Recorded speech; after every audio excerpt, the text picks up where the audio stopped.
Freddie, welcome Andy, to the.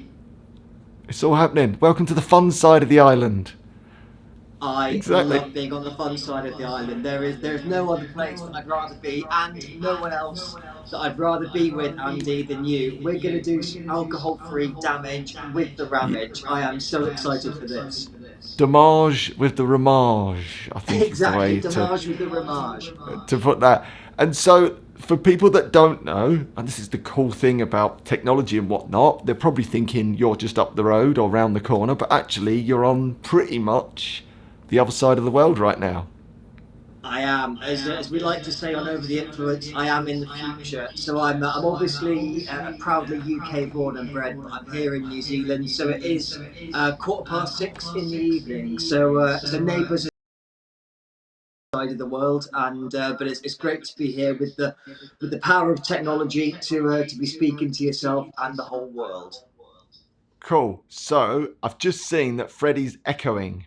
As much as we love to hear Freddie, hearing him in echo could be a bit of a nightmare. I think I've just changed something that I think might have corrected that. But if not, maybe try putting your. That's better. Yeah, I think I've solved it. I'll tell you what, I'm all over this. I'm like Are we all a okay? whiz kid. I saw a little thing over there and I pressed a couple of buttons and I think we've sorted out that echo thing that Look was at going you. on. So that's Like good. the Starship Enterprise, you're all just like Fixed it. Mandy. Oh, I tell you what, look at that. This is a different level. Brilliant. All right, we fixed it. Fab. All right, so it didn't last for long. Cool. Right, so how I know Freddie. Let's just start with that. I know Freddie because he's a world record holder, right? And this, for me, is just one of the coolest things ever. And not only is a world record holder, if I could say it properly, he is the fastest marathon runner, right? It calls that the fastest ever marathon runner dressed as a fisherman. Right, I love it. We're in there wellies. is that bit at the And end there, isn't there? yeah, you've got to have the pause. There's a dramatic pause when you say that. A world record marathon runner, big pause, dressed as a fisherman. I don't know many people have tried to run a marathon dressed Got to as a reel it fisherman in. or have run it as quick as Freddie, but he did it. Full regalia of a fisherman. Like, I don't know if there's a fisherman uniform, but there was wellies involved, hence why I like to refer to him. He's in my phone as Freddie Wellies. So let's just start there, Freddie. You're an adventurer, an alcohol-free superstar, and hero. Tell us about your world record, because I love it. It makes me laugh. So yeah, and thank you, Andy. And, it's a pleasure to be talking to you again. And I was thinking we've known each other now for a couple of years, but it was the crazy world record attempt that I think brought us together in many different ways. And yeah, how do I find myself on that start line of that marathon, dressed in yellow waterproofs, a pair of wellies on? I looked like a cross between a serial killer and the world's worst male stripper, and Freddie, it I'm just wasn't a going to good stop you look. there. The echo's back. Will you try sticking on the headphones? I just I don't know came if it's prepared it's come prepared. with my wellies. The echo only Let's stopped try when and get Freddie a bit stopped clear. talking. Oh, I thought I'd solved it. Right, so let's just try it with the headphones. Let's just see if this works. I actually did a podcast once, and the podcast host sounded like a chipmunk. I couldn't see him, and he sounded like this chipmunk. And I thought, oh my God, that's the most bizarre voice I've ever heard in my life. And I was actually thinking, is that something wrong with the recording, or does he actually sound like a chipmunk? So I was sort of caught in this dilemma of, do I sort of say something or not? And I just felt, I was like, no, I think that's probably just his voice. Anyway, so we did the whole recording of him sounding like a chipmunk. And I thought, oh, that must be his voice. Strange voice for a podcast host. Fast forward 10 days, I get this message from him saying, I'm going to have to do the podcast again. I listened to the recording, I sound like a chipmunk. So from that point on, I thought, right, if something sounds up or is not working, I'm just going to say it like as quick as possible. Right. So Freddie, Absolutely. see How's if that that's going? right. Is that any better? I can hear you. So let's just turn that up. Right. See, let us know if the echo is back. Right. So tell us Is the about echo back? start telling us about your world record. So I'll hopefully I won't start messing and then just talking about echo because that would just be annoying for people. No, But don't freak everyone out. I Perfect, found everyone's myself saying. perfect. Well, there we Yes. go. That That's the alcohol-free magic, isn't it? You can face these problems, Andy, no matter what life throws at you, and you can just make it happen. You're prepared. So We are prepared. exactly, and so yeah, so I found myself on the start line of the Liverpool Marathon, dressed as a fisherman, and it's worth saying I've run across the Sahara Desert. I've won some ultra marathons. I broke this world record, but I'm not a runner. I'm not an athlete. I'm not any kind of fitness person at all. 3.5 years ago, I was sat on a sofa, hungover, overweight, unfit, stressed, depressed, suicidal, and my life was going nowhere. And when I decided to take a break from alcohol, that's when I thought, why not see what you can be capable of, Freddie? Why not see, be the person that you want to be the person that your kids want you to be, and really see what is possible. And that's why I like to say it's all about helping everyday people, just like me, do extraordinary things. And that's why I found myself completing that marathon dressed as a fisherman, and there were so many metaphors in it that I could murder about doing this world record attempt and the alcohol free journey, because at the start people didn't think I could do it, and it's very difficult to describe what it feels like to have 20,000 people point at you, laugh at you, and say you can't do this at all. And that's what I had the whole crowd of people at a marathon doing the kind of like the double take and the look, and like the look at that guy, and that's what I had. And it's the same with our alcohol free journeys. We say, look, I want to try and do this thing. I want to try and be different. I want to try and step forward and prove to myself that I can be behaving in this new way. And everyone else says, oh no, you can't do that. I don't think you're capable of that. No one else could. You couldn't do that. And that's what I had. And you have to take those first steps when you doubt yourself and you think that you can't do it. Then you keep going and you keep going, and you have the doubts and you think you might fail and you think you might not make it, but you have to find a way to keep on going. And that's what I had to do. And thankfully, the alcohol-free journey usually doesn't involve your toenails falling off halfway through and picking up blisters that are going to scar you for life near the end. And that's what I had just on that final straight, I remembered. And it was getting close with the world record. There was only a few minutes in it, and I was rushing as fast as I could, wearing a pair of wellies, sweating in actually a warm British summer day with these waterproofs on. And I thought, my vision started to go into like a tunnel, and I thought, I'm going to fail here. I'm literally going to fail at the last hurdle, and everyone's going to laugh at me, and it's going to be a disaster, and it's going to be a very public failure as well. And I'm a guy that is used to failure in my alcohol-free journeys as well. And just as I thought I was going to fall down, and I collapsed and I crumbled, and I felt this little thing in the palm of my hand.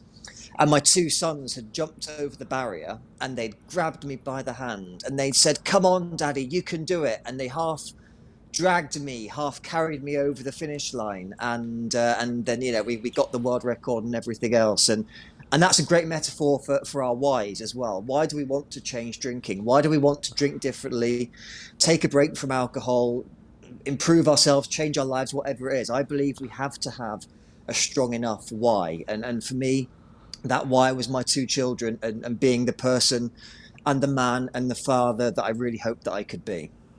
I love it. I love it. I love it. I just got to rewind there though. What actually is making me laugh is that you had to beat someone. So someone had already run like a pretty fast marathon dressed as a fisherman. And we're going to get into all the nice bits that you said. And if you don't mind, I'm just going to because it just makes me laugh. So not only has someone run the marathon quicker than you, dressed as a fisherman, right? What denotes a fisherman? I just want to know, like in the Guinness Book of Records, like how do you know you're a fisherman? How can you say I'm officially a fisherman? That guy's not, whilst running the marathon. Well, here's the thing.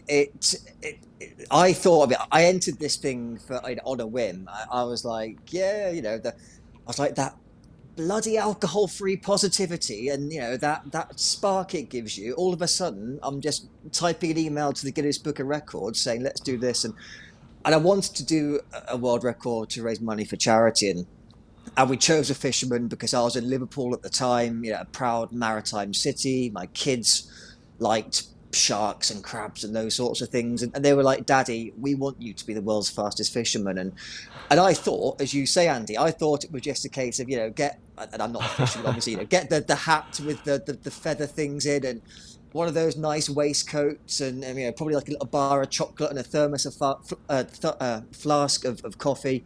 And that would be fine. But the world records, you don't mess with them. I got a 4-page instruction manual saying, Did you? Your fishing box that you have to carry has to You be have to carry 3 a box? kilos. I had to carry a 3-kilo fishing box as even well. better. Yeah, I had to wear wellies. I had to wear waterproof hat, jacket, and trousers, and I had to get the outfit approved by the Guinness Book of Records before the attempt, and then during the attempt.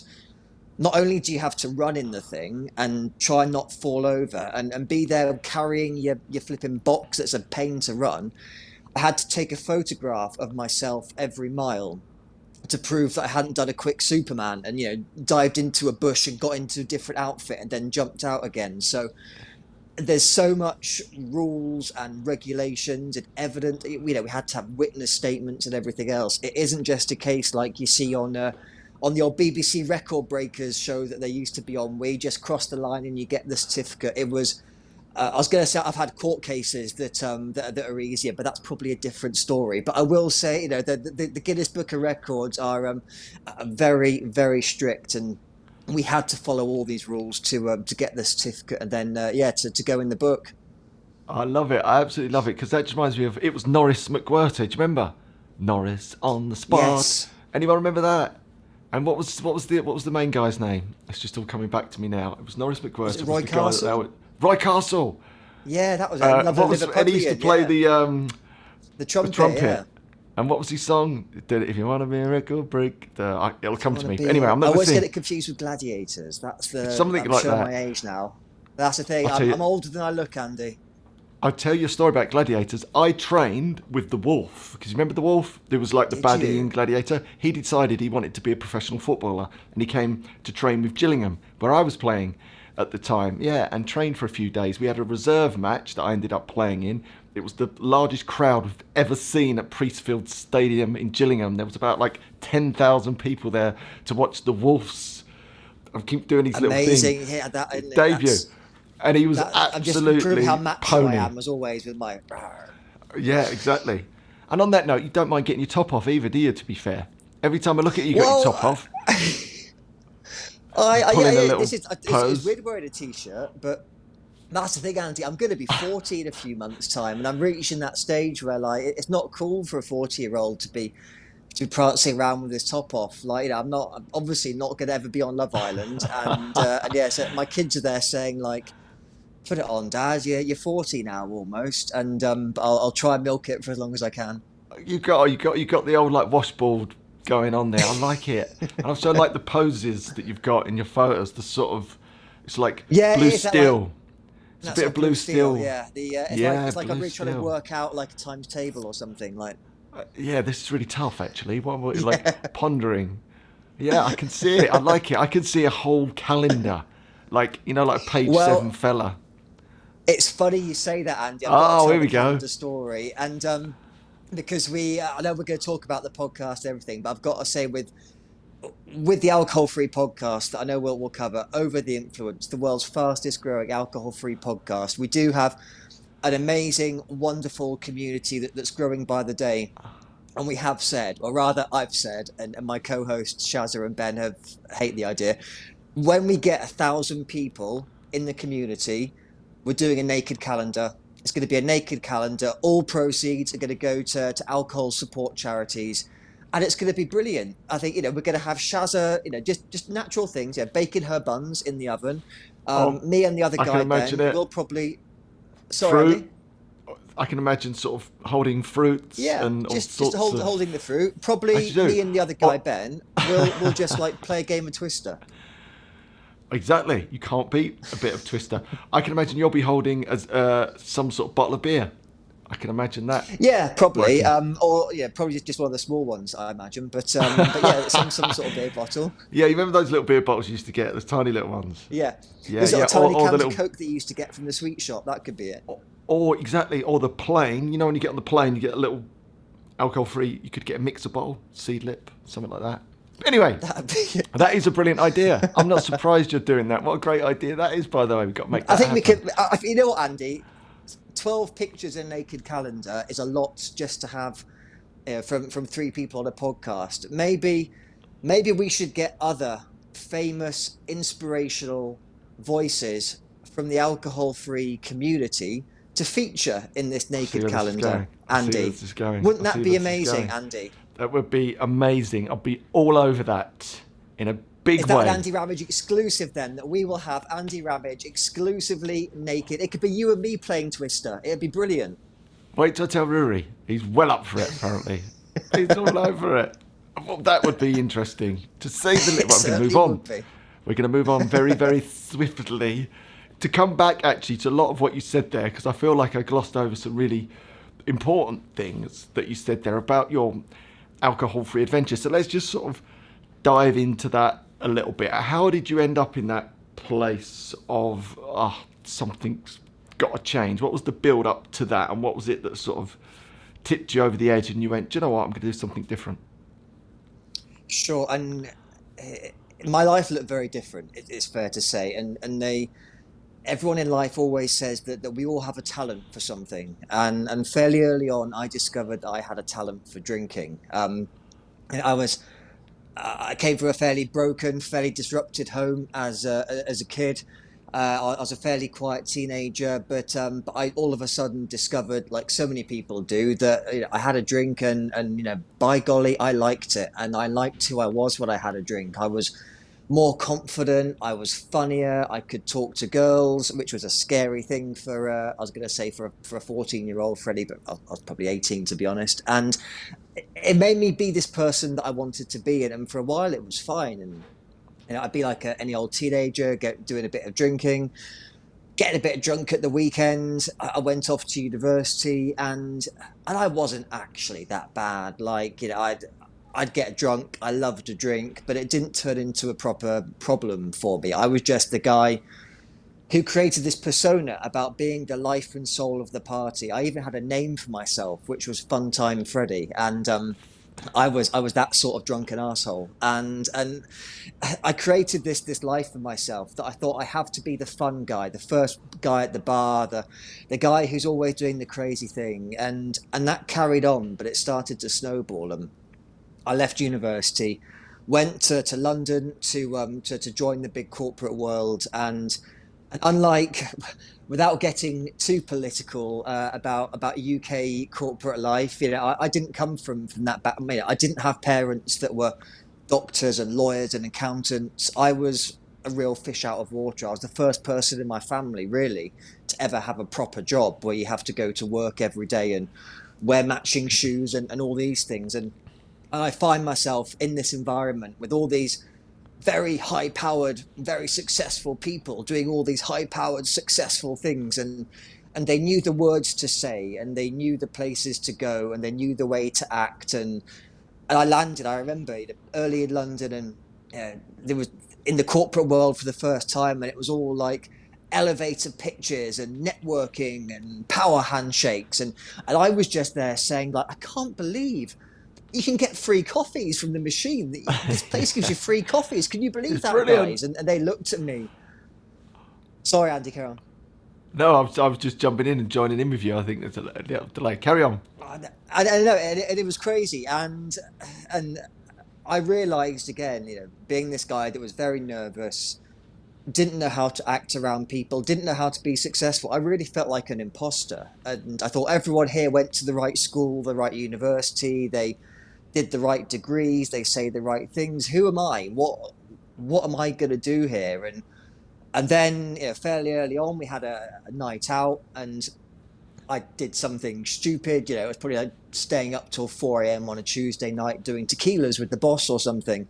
And then I walked into work the next day thinking, I'm going to get fired. I'm going to get fired. I can't believe I've done this. And then The boss comes up to me, and it was, it was very like blokey city, and he was like, "Oi, it's the legend! Here he is!" High fiving me and everything else, and all this stuff. And I was like, "Wow, actually, hang on, I've been getting drunk, and people like me even more. So I'll do this again." And I did it the next night and the next night, and for a few years, it worked, and I rose up the corporate ladder.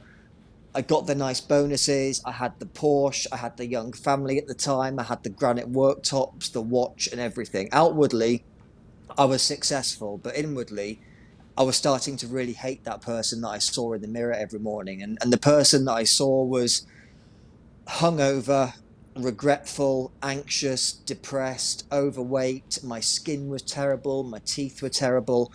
I was really starting to hate myself. And I said to myself, this isn't the way I thought my life was going to go. I had so many hopes and dreams when I was younger, but then, as we do in life, I promised myself that I'd make those hopes and dreams come true after the next promotion, after the next pay rise, after the next project, after the next job, or whatever it was. But then, lo and behold, the nights got later, and the lunches got longer, and the drinks got larger, and the waistlines got tighter, and the kids got older, and the mortgages got bigger, and I just put those hopes and dreams on hold. And then one night it all came crashing down, and I was actually celebrating a promotion. And as always, I'd be drinking heavily. I'd do my favorite trick of going to meet some new mates, which actually meant I'm going to go and get drunk on my own now. And, went to some different bars as the night wore on. The bars got dodgier, shall we say, until I found myself in some extremely dodgy establishments at like 5 o'clock in the morning, again on a Wednesday night or something. Went back, and you had the walk of shame when everyone else is commuting to work, and you're kind of staggering through the street like something off The Walking Dead, thinking, what am I going to do now? And then I reached that point where I thought, there's no way out, and everything felt so dark and so depressing and so inescapable.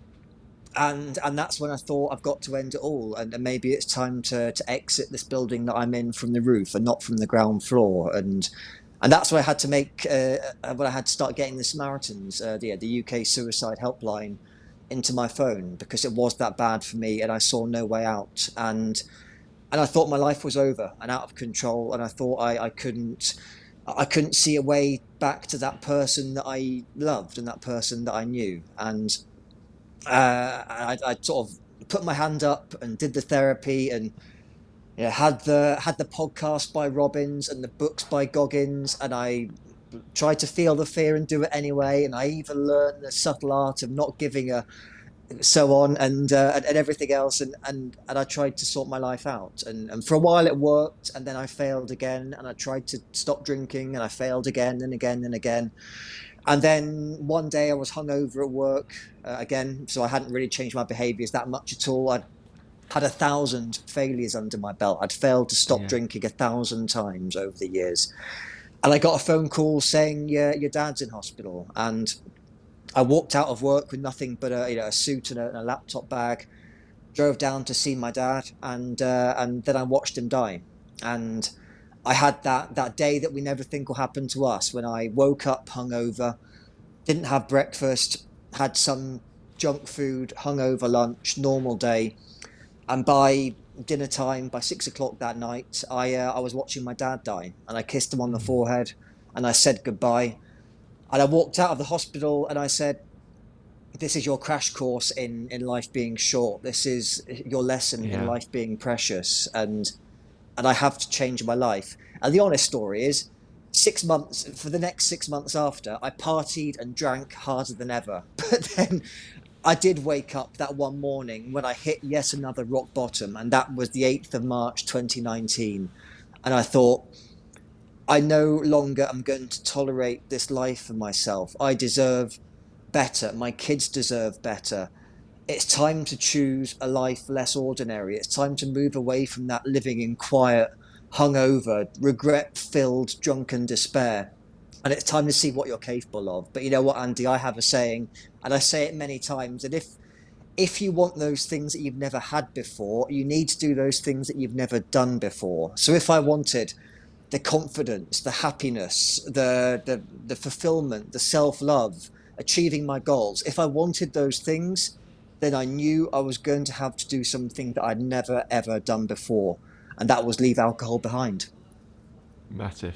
What a powerful, powerful story. And I can even see from the comments, lots of people resonate with that story, because I think it's the ubiquitous story, isn't it? That many of us share in different forms and formats and different extremes, but it's that similar pathway of trying, very often failing, that quiet dis-ease with the situation that we're in, and then very often like something comes along and still that thing, that sort of rock bottom or that moment is not quite enough. It's something down the line. But I think the key is, and the beautiful part of your story is that sense that one day it's like, right, do you know what, I owe it to myself, you know, to show up in a different way in life, and to my family. And there's that like sense of, I'm just not putting up with this anymore. I am going to do something different.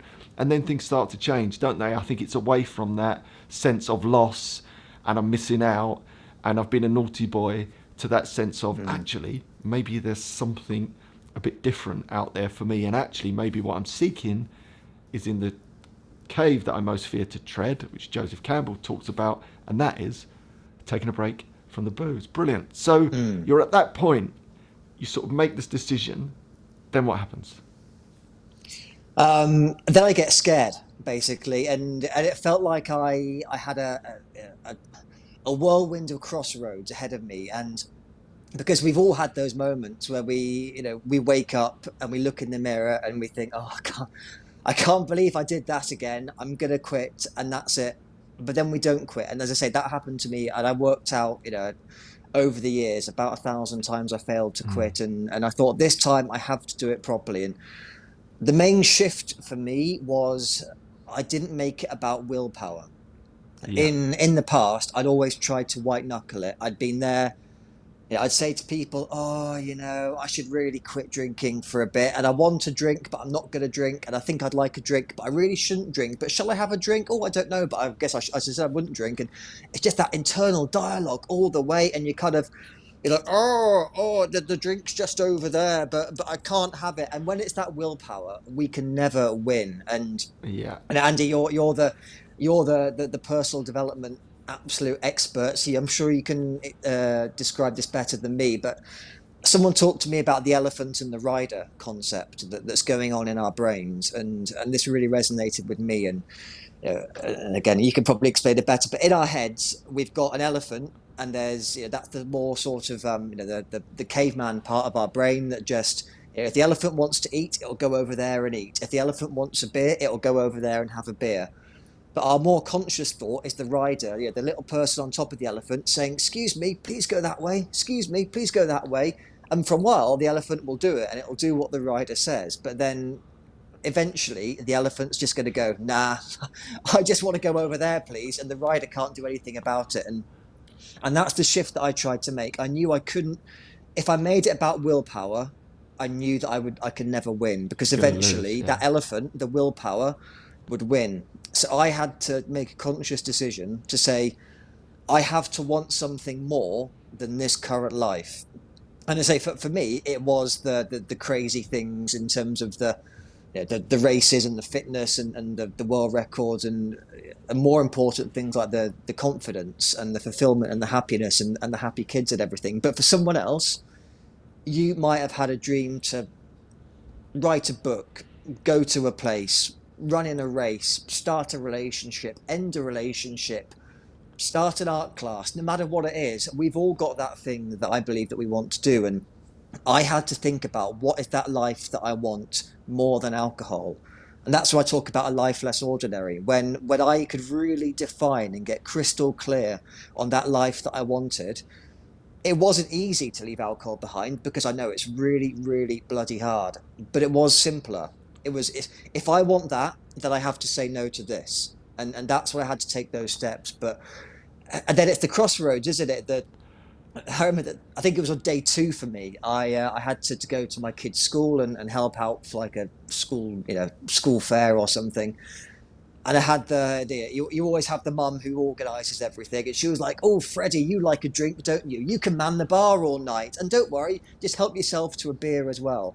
So I was there on day 2, like, so up to here with like cans of In Stella, alcohol. with people saying, "Oh, I'd love a drink. Oh, I bet you're loving it. Free beer." And I was just kind of, just take it and go. And I did have to white knuckle it there. Then I was just sort of thinking, like, think of that perfect life, think of the perfect life. And just pushing through on that. And then you have the first birthday, the first wedding, the first time you see your mates, and they say, "What, really? You're not going to last 30 days? You're not going to last 90 days?" and everything else. And that's when I just had to, and I think anyone, you have to get calm, you have to get quiet and really focus on what you're doing it for. Because, to say, you have to want it more than the hangovers. You have to want that thing, whatever it may be, more than the comments and the whispers and the doubters and everything else. Because I do 100% firmly believe that anyone has it within them to do that. And I say, if an old, drunk, broken down, stressed, depressed, suicidal guy like me can do it, then I guarantee that anyone can do it. And obviously, one of the main reasons I did it was because I had the expert guidance of my new best friend at the time, Andy Ramage. Yeah. Yes, I see what you But I did do there. mean, No, it's so true. And it's, even the comments people are saying how powerful the story is, because I think, again, many of us have been there, and it is that shift. I always call it that mindset shift, which is the same thing, or the alcohol-free magic, which is the same thing dressed up in different ways, which ultimately is, it's not about willpower. Whilst it's about willpower, I think you're always in that place of ambivalence, that love-hate relationship. You're like white-knuckling constantly, trying to not have this thing that you sort of secretly want, and eventually you get tired, stressed out, maxed out, whatever it is, and then you crumble, and you end up in that cycle of 1,000 never agains, like you mentioned. But then there's something that happens, and I think everyone that's on their longer sort of alcohol-free stretch or has transformed their relationship with alcohol at some point has had this shift, this moment when it's like, oh, I get it now. Actually, do you know what? I'm not giving anything up. I'm gaining all this good stuff. I'm gaining energy and mojo, momentum, consistency, trust in myself, love for myself again. This is what I want. I want more of that. And that in itself becomes the thing that is so attractive that the thoughts of going back is just not an option. And then at that point, the ambivalence is gone. There's no more willpower. And then it opens the door to a much longer streak alcohol free. And that's where you start to build that lovely momentum, that rich, vibrant life without the booze, and you become someone that just doesn't drink. Like, why would you? I'm sure your mind is like mine. It's like, why would I ever do that? That makes no sense. yeah. Like, why go back and do that thing now? I totally agree, Andy. And one thing I will say, though, and certainly a message that we try and put across on Over the Influence, and I had this, sometimes I believe people get frustrated in those early days, early weeks, sometimes those early months. And I was like this, and I thought going alcohol free would be a silver bullet. I thought all my problems would disappear. It'd be like a Disney movie. And I'd wake up in the morning and I'd hold my hand out, and a little bird would come and like land and sing a song to me, and all these wonderful things. But it wasn't the case. And in those first few weeks, it felt like all the skeletons from my past, all those drunken mistakes were all coming back to haunt me. I was more anxious. I was more stressed. I was more depressed. I still wasn't where I wanted to be in terms of my relationship, my life, my career, and everything. And it was probably about 100 days in for me. Even I remember kind of like looking up to the sky, and I was like, oh, I thought we had a deal. I thought we had a deal. I give up alcohol, and you sort my life out. Yeah. But it isn't like that. Stuff happen. Pandemics happen in life. People lose jobs. People get betrayed. Relationships end. Cats die. Unexpected things happen. Going alcohol free can't make our lives perfect, but what it can do is galvanize us and give us that inner strength and that calm, quiet confidence. And that's what I still think. I'm in a bloody pandemic lockdown right now. I've left the UK. I'm here in New Zealand. I'm seeing everyone in the UK having a lovely old time, and I'm here locked down again. And a part of me would be thinking, oh, that's just not fair, man. Like, come on. Like, what's that all about? But I think, well, everything happens for a reason. The fact that I'm not getting drunk every night, I haven't got that hungover regret. I've got that sober confidence because I know I've got through drunken incidents where I've had drug dealers holding guns to my head. I've got through some really bad situations when I was drunk. I got through some bad situations when I was getting sober. We can do anything. We can be unstoppable. Once we can get to the fun side of the island, things can hurt us, things can upset us, things can sometimes not go our way. But we can deal with it. We can get through it. And I think one of the wonderful things is the communities out there, the sober communities, everything you're doing, Andy, with not only the people in your coaching group, in your communities, but also your followers. Together, we really are a force to be reckoned with. And anyone out there, it doesn't matter whether you're on day 1 or if you're on day 1,000. This matters. This is where we can all be part of something. This is where we can all make a difference. And together, we can support each other. We can all win together, and we can all deal with whatever 2021, I mean, heaven knows what 2022 is going to be like, but whatever life throws at us as a group or individuals, if we can overcome alcohol, then we can overcome anything. Love that. I felt like giving you a round of applause on the back of that. I'm sure everyone listening probably does. I felt I should have That was like Gladiator. You went all like Russell Crowe on yourself. That's what it is, because he's from New Zealand, isn't he? That's what it is. It's the New Zealand factor. I was like, yeah, Gladiator. That's what you're going to come out with. Love that. But it's so true, isn't it? It's so true. The community that you've created, we get to that in a second, that we've been involved in, and One You Know Beer and all the stuff that I do, even though I haven't been able to do the alcohol-free stuff for about 18 months. That's more or less over in September, which is super cool. But together, all of us, I think, are moving the needle in such a positive way. And I talk about being the circuit breaker in your family, being that shining beacon of positivity in your networks and in your careers, and for your colleagues, of someone that actually can live this radiant, energized, like beautiful smile of a life whilst being alcohol free. But something else you touched on, and I want to come back to that as well, is that it's not just the stopping, is it? And I think that's a bit of confusion that people can have at times. It's like, right, if I stop, my life will be amazing, and I'll be over the woods doing Facebook lives and going, this is all fab, and look. And actually, the truth is this: the stop part is the start. When you stop, it really begins, and the self-development begins. And it's a lot of what I do now with the Arate Way and the courses that I run, is to really try and help people build that personal development alongside a break from alcohol, because it sets up the perfect platform. But you still have to use it. You still have to do the learning. You still have to do the work on what lies beneath, because the truth is, I think for a lot of people, there's some underlying issues that need to be faced and dealt with, whether that's through medication or counselling or whatever it is, talk therapies, or just general motivation. Once that work's begun, with that clarity of the beautiful serenity that comes from being alcohol free, then there's that like inching it up. That's when you start to make that progress towards this life, this radiant life that you've always wanted to live. Then you're unstoppable, because like you said, you get that lovely confidence that starts to come back, and you keep it. It's not plastic confidence that melts the following day with the hangover. It's like there to keep. The radiance is there, the consistency, the trust, all these things start flooding back. And it comes from that one thing, which is the start of everything, is that break from alcohol. So what you do, and Sharon and all the communities and myself, I think is so important to inspire people to get started. But then there's this what next bit that I think is as important, if not, more important than that initial hurdle of having the courage to stop. So on that note, let's start to talk about what's been happening, because it's got really exciting. I mean, we got to know each other years ago. We spent some time working together at One You Know Beer. I think, did you leave before me? I can't remember who left first. I think I went first. I think I might have gone first, and then you ended up coming out for various different reasons. You don't have to go into that. But since then, you've then teamed up with another legend from the alcohol-free space, and someone that I've known and loved for years and years and years as well, Sharon Hartley. So tell us about that whole adventure, how that unfolded. Sharon Hartley, aka the Queen of Sobriety. I bow down before her. I was going to say I would kiss the ring, but you know what? With Sharon Hartley, I would, because that's how wonderful she is.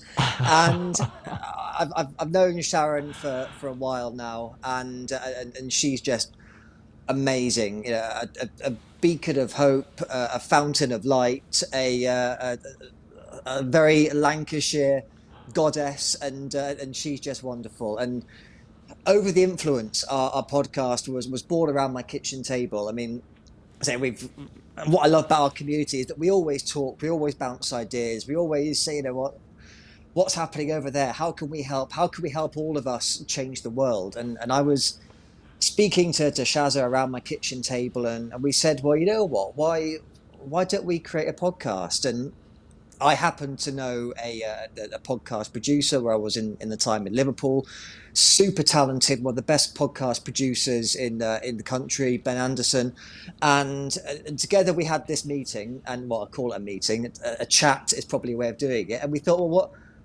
why don't we start a podcast? Because we felt there was a different message to say out there, because we felt it, especially in the podcast space. There were two different themes as such. There was the very doom and gloom, alcohol is bad, put in your headphones once a week and listen to a really dark and deep and depressing story. Or it would be the very, dare I say it, the very Californian sunrise yoga, drinking green smoothies, life is wonderful, darling. And there's nothing wrong with either of those approaches. And there's some amazing people in both of those different camps. But we thought, why not give something a little bit different? Why not be a bit British, a bit bold, a bit brash? Why don't we be 100% real? Why don't we be honest with people? Because ultimately, we're not perfect. We proudly say we're not experts, we're not counselors, we're not therapists. We, in terms of our personal development expertise, we're light years away from you, Andy.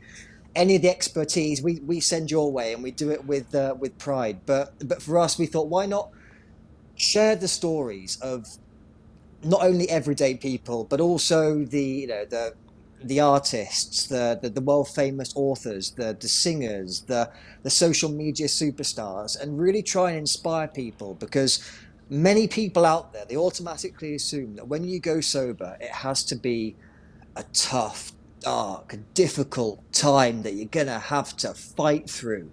Why can't we make it the time of your life? Why can't we give you the best bloody 45 minutes of your week talking about booze? And that's what we try and do. We bring the motivation, we bring the laughter, we bring the fairly embarrassing stories, which are usually mine, talking about getting locked out of hotel rooms naked and all those sorts of things. And we started this thing, and we didn't know what we were doing. We were very scared, we were very shy, we were reluctant. And we started recording this thing around my kitchen table, and people started listening, and it grew and it grew, and then it turned into a bit of a beast. And now we've got over 70,000 listeners everywhere, from Auckland to Alabama via Aylesbury. So we've had people on there, influencers with over 4 million followers. We've had some amazing recording artists. We've had authors like, obviously, yourself, Andy, being the number one guest. Yeah. We've had William Porter. We've had Claire Pooley. We've had everyday people that have got such inspiring and motivational stories of courage and grit and determination.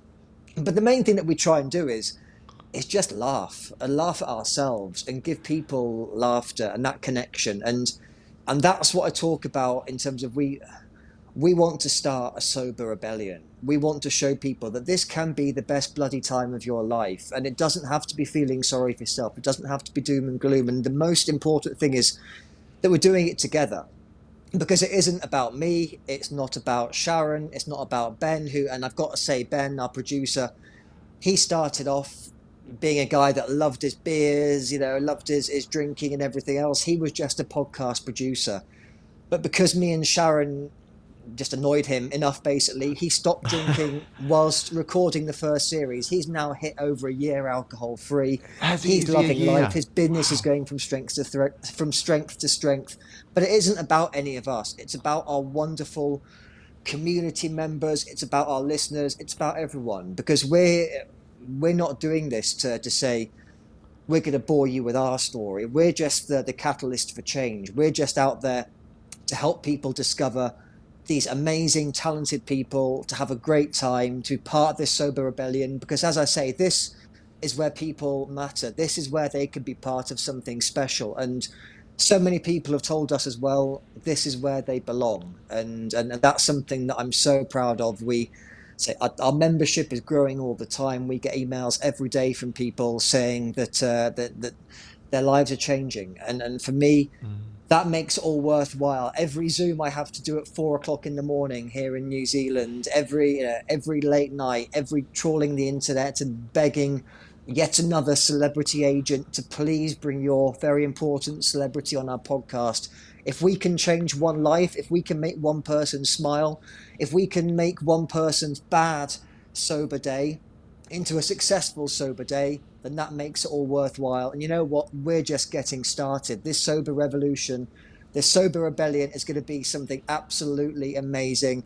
We're going to disrupt the world, and we're going to empower 1 billion people to drink differently. And that's why we love being so close to you, Andy, because anyone out there, we say, if you need help with personal development, if you want to speak to the experts, if you want the guidance, Andy Ramage, he's your man.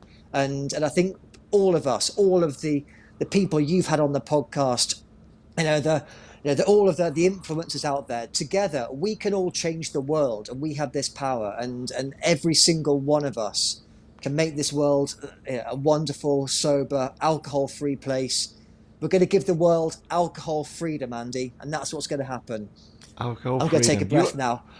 You're on fire this morning. I'm just staying out of it. I'm like, there's no point me getting involved. I'm just going to sit out and let you talk. And I think that's the way it should be. Just put the kettle on, make yourself a cup of tea. I'll still be just going at this. Exactly. I was thinking I might just pop to the shops. I'll be back. I might go to Costa, do a bit of work, and I'll be back, and it'll still be giving it some. That's what I love, right? And that's that passion shining through your eyes. And, I think you've picked that up, and you've seen, in many ways, me doing that for years and years and years. And I love it that, that there's more and more people like yourself who I've known so well for so long now, like really starting to move the needle a bit. And I totally agree. Collectively, we can make a massive, massive difference. Because when you think about this thing, it's so gigantically vast, and there's so few people really out front trying to sort of help move the needle. But it's that collective, it's the group that makes all the difference. Not about us, we just happen to be out front just sort of marshalling the community and creating some of these initiatives to get people to come together and have a similar experience to us, and then go out into the world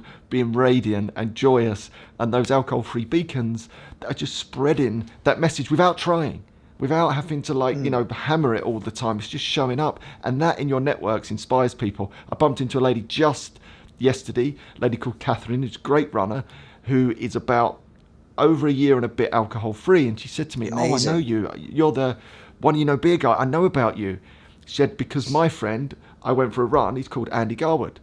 And I saw him and I thought he looked amazing. He'd lost all this weight. He was like doing this like ultra marathon. When I knew him, he was like a big drinker, much heavier, struggling. And I saw him and he looked amazing. And I said to him, 'What did you do?' And he went, 'Oh, I did this thing. I stopped drinking and I feel brilliant.'" And she was inspired. She never did any of the platforms or any of the programs. That was her being inspired by him. And then when she met me, she was over a year alcohol free. Life had been transformed. And I went, how bloody brilliant is that? And I got straight onto Andy and said, your actions, your effort, your courage inspired that lady who wasn't a great friend of his, just an associate that he sort of bumped into. So imagine collectively what we're all doing. Even if you don't know it or you don't realise it or you don't get those obvious wins, because Andy had no idea about that, I had to tell him. Imagine all the people already we're collectively inspiring to do something different. I think that's pretty bloody special. And you mentioned one person. It's not one person.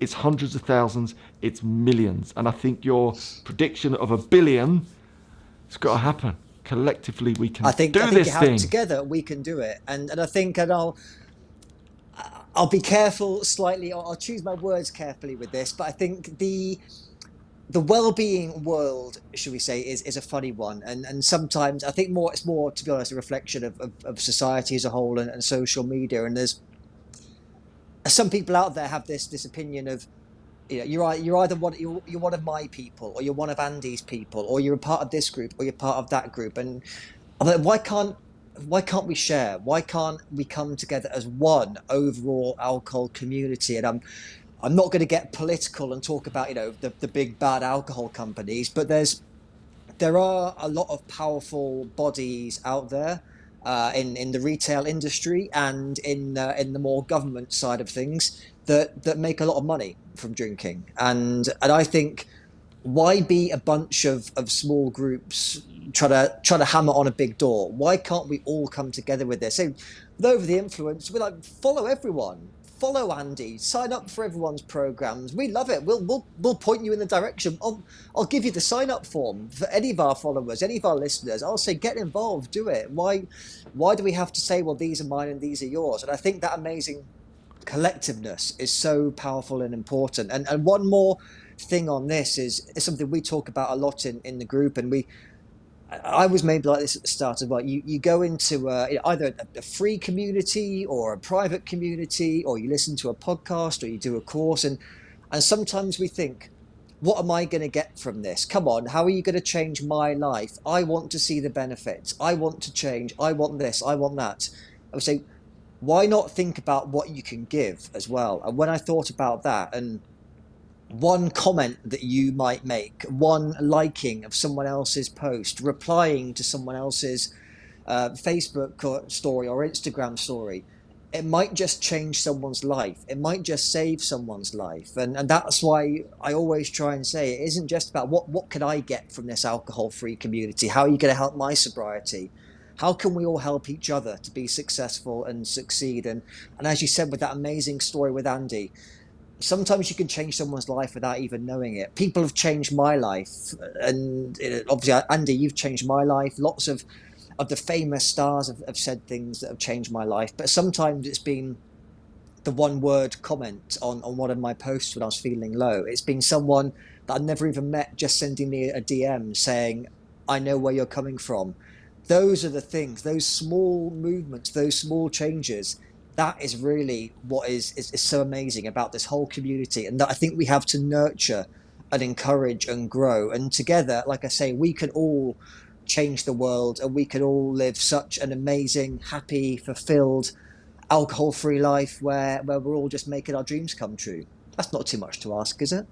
No, it's so wonderful, right, to hear. And we've spoken a lot about this, and we will do a lot more around this in the coming weeks, months, years together, because we have the same views around it. For us, it's the same thing, isn't it? We're all in this together, playing in different positions, but everyone's got the same motive if you've come in from the right place, which is to try and collectively make a difference, right? And it doesn't matter about where you sit or what groups, that's irrelevant. It's like the big, togetherness around this alcohol-free space, because I think you said something really, really important there, and that's about, there can be that mindset of what's in it for me, but actually one of the quickest ways to make real, lasting change in your life is to give to others. And I think that sense, when you build those groups, and I saw it with One Beer, and it was the most powerful part of that whole experience for me, was the giving.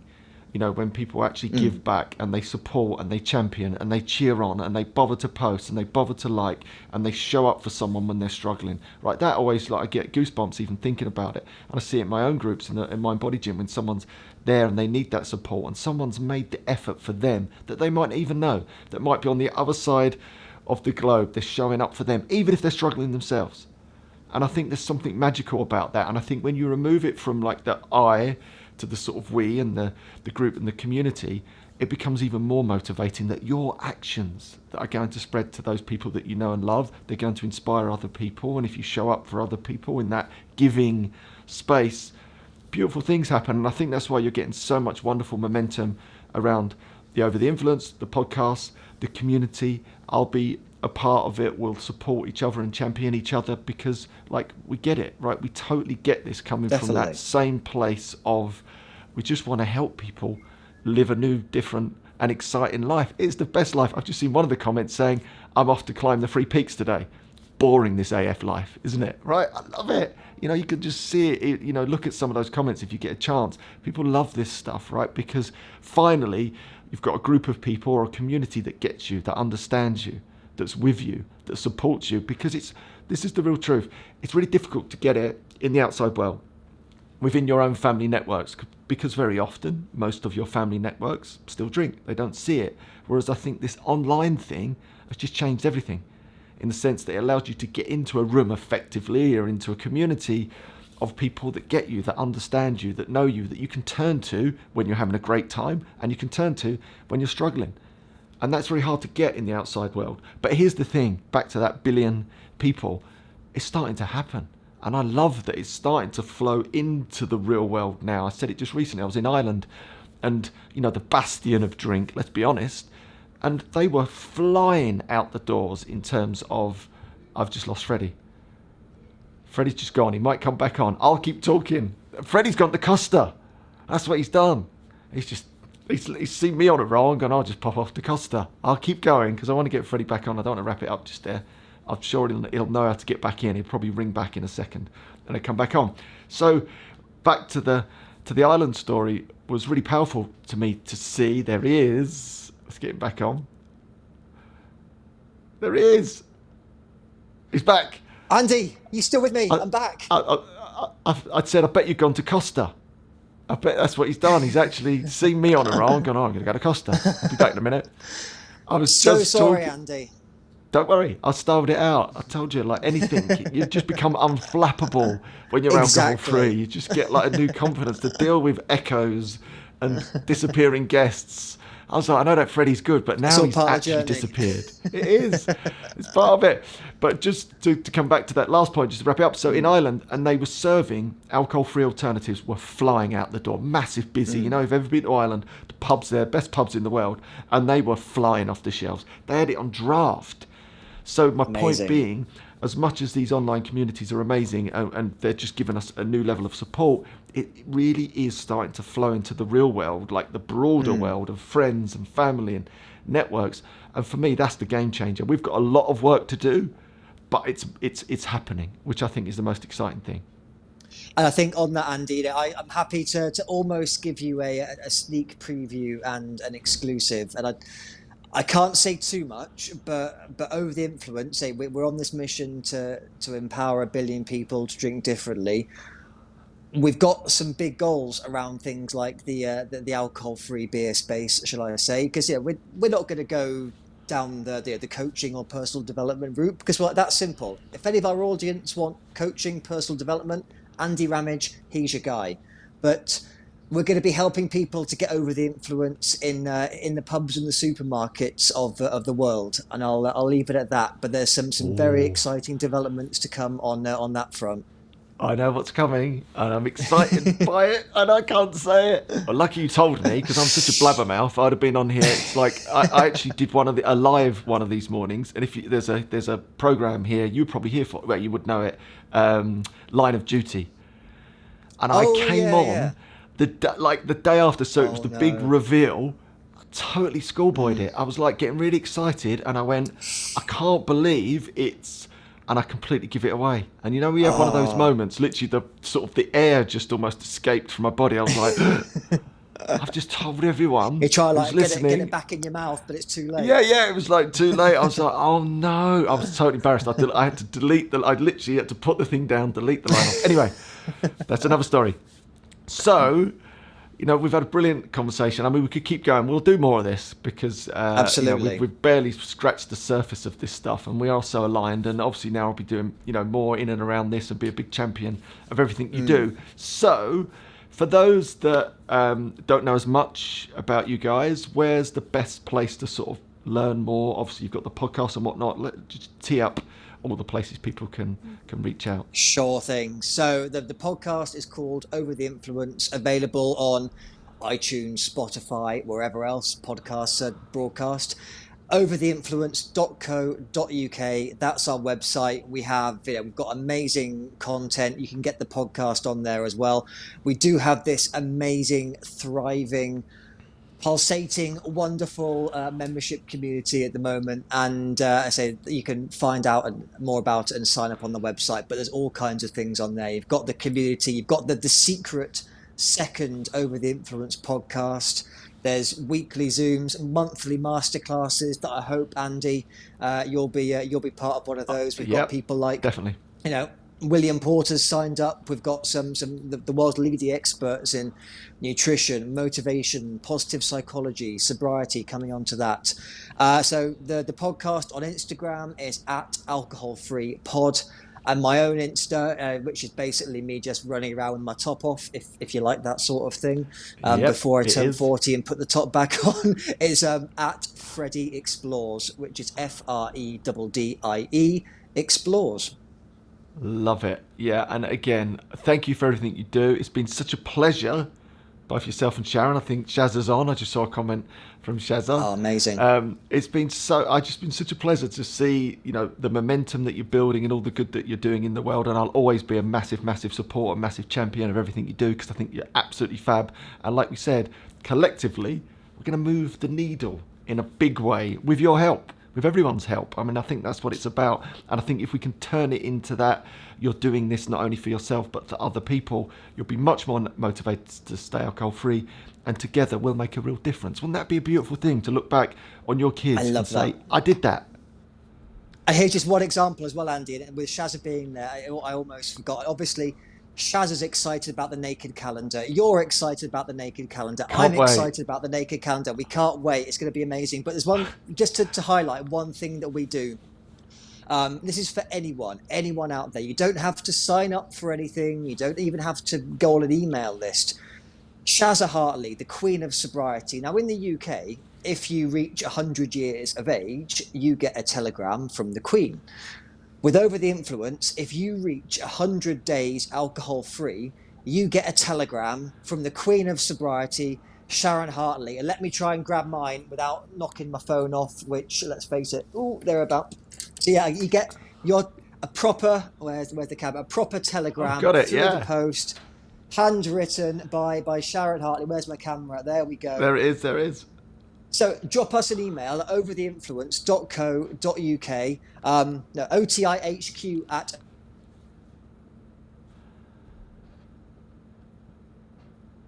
Oh, I've lost him again, just at the critical point. Well, I think we got everything there anyway, so I'll probably wrap it up there. But I think that was absolutely wonderful. I hopefully enjoyed that. Inspirational. He's on his side.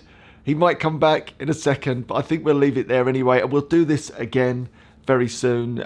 Freddie just gave you all the details how you can contact those guys. They're amazing. I'm a massive, massive supporter, a massive champion, a massive fan, and always will be. Exciting times ahead for us all. I'm just going to bring Freddie on just to quickly say goodbye, and then I'm not finished yet. Right, keep going, quick. Sorry, I'm going to be quick now. OTIHQ at overtheinfluence.co.uk. You get, when you reach 100 days, you get one of these. No sign up, no membership. You don't have to pay anything. Tell us that you're reaching 100 days. We send you it for free because it's fun, because it's entertaining, because it gives people motivation to reach that 100 days. That's what Over the Influence is all about. That's what this is all about. Getting sober, together, changing the world, and having a bloody good time. Go on, Freddie. That's how you finish it off. That's how you sign it off. I thought I was going to have to do it on my own. But he's back. Right, now we can actually both go to Costa. Well, you can't do anything. You're locked in for the next however many days. I'm going to go for my dinner. Yeah, you go and have your dinner. Right, we'll wrap it up there. Brilliant. We'll do it again soon, Freddie. Top man. Hopefully everyone really enjoyed that. And we'll see you all soon. Thank you all. See everyone. See you all soon. All right, bye. Bye-bye.